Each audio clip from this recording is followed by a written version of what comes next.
Salam dari Om Swastiastu, Assalamualaikum. Perkenalkan, nama saya Antonius Imin, melakukan aksi nyata kurikulum merdeka. Mengapa kurikulum perlu berubah? Mari kita pahami dan refleksikan alasannya. Topik kurikulum merdeka. 1. Pemahaman kurikulum dan pembelajaran. 2. Murid sebagai pusat pengembangan kurikulum. 3. Pembelajaran berdasarkan prinsip pembelajaran paradigma baru. 4. Struktur pembelajaran mendorong murid belajar merdeka. Topik kurikulum merdeka. 1. Modul 1 kurikulum. 2. Modul 2 kurikulum merdeka.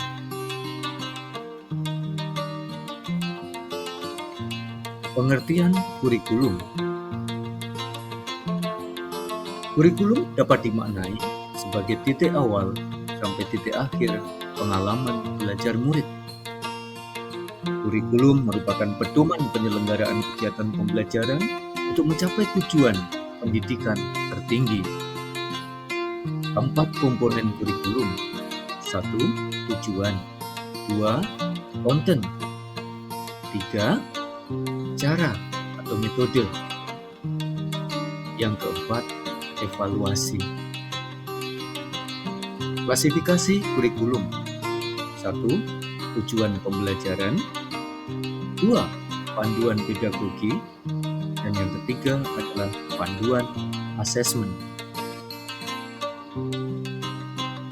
Kemerdekaan murid dalam belajar adalah jantung pengembangan kurikulum. Optimalisasi peran dan fungsi kurikulum. 1. Mewariskan nilai dan budaya masyarakat yang relevan dengan masa kini. 2. Mengembangkan sesuatu yang dibutuhkan saat ini dan masa mendatang. 3. Menilai dan memilih sesuatu yang relevan atau kontekstual sebagai kontrol sosial. Kurikulum yang baik adalah kurikulum yang sesuai dengan zamannya, sehingga perlu dilakukan adaptasi sesuai dengan konteks dan karakteristik murid. Proyeksi pendidikan menurut Organization of Economic Cooperation and Development. 1. Ranah kognitif. 2. Sikap. 3. Psikomotorik. Dan yang keempat adalah value atau nilai.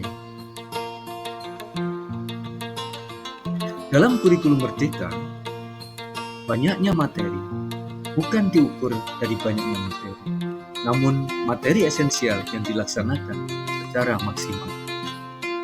Siklus pembelajaran inquiry menekankan pada rasa ingin tahu sebagai dorongan belajar. Selain itu, transformasi pembelajaran murid mewujudkan profil pelajar Pancasila. Isu kekinian, perubahan iklim global, teknologi digital, dan industri multinasional. Menurut Satuan Pendidikan, menyiapkan kurikulum menghadapi dunia yang penuh dengan tantangan. Ki Hajar Dewantara mengatakan, menuntun segala kodrat yang ada pada anak-anak agar mereka dapat mencapai keselamatan dan kebahagiaan setinggi-tingginya sebagai manusia maupun anggota masyarakat. It takes a village to raise a child. Membutuhkan seluruh desa untuk membesarkan anak, yang mengandung makna perlunya peran orang tua, masyarakat, dan sekolah dalam mewujudkan kurikulum yang berpihak pada murid sebagai 3 pilar pendidikan. Konteks satuan pendidikan yang beragam membuat banyak hal tidak mudah diimplementasikan di dalam kelas, sehingga kurikulum yang ditetapkan secara nasional perlu diadaptasi di tingkat satuan pendidikan.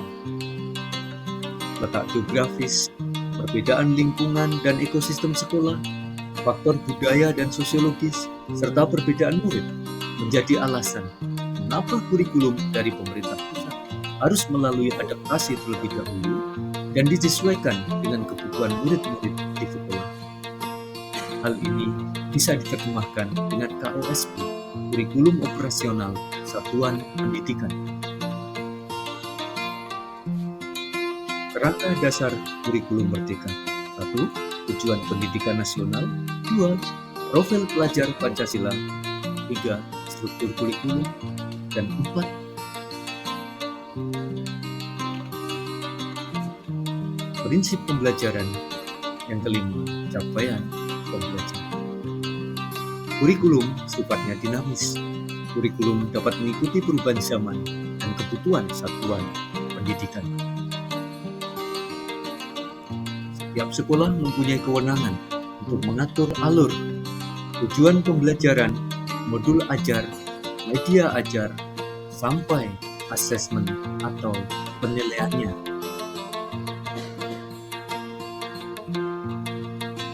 Dalam KUSP, kita dapat menyesuaikan rencana dan pengorganisasian pembelajaran sesuai dengan keadaan kontekstual satuan pendidikan, sehingga pembelajaran murid lebih bermakna.